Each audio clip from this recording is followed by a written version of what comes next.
Hi there, in this video I will show you how to enter the service test of a Kenmore dishwasher and view the error codes stored in memory. Entering the service mode of a Kenmore dishwasher. 1. Press and hold the two closest buttons near the display on the left side. 2. While continuing to hold the buttons, turn on the dishwasher using the power button.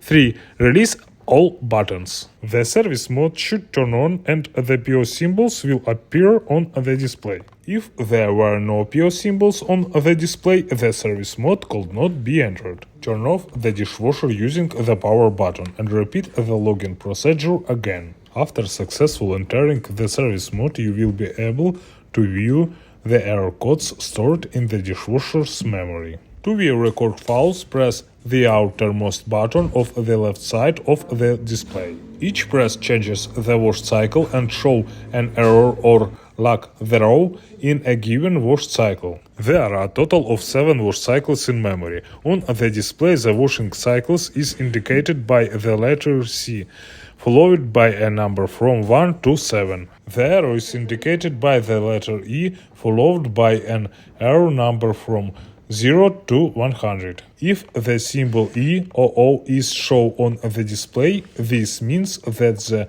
washing cycle completed without errors. To exit the service mode, press the power button. For those who are new to the channel, I would like to introduce myself. My name is Evgen, I am a technician at the local company Appliance Service Guys.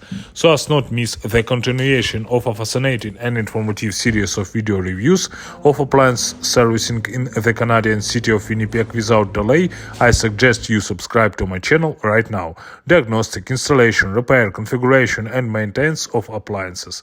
You will find all this in my videos. You subscribe and like. I am making new videos on appliance repair and maintenance. Together we can fix any problem. See you soon. Bye bye.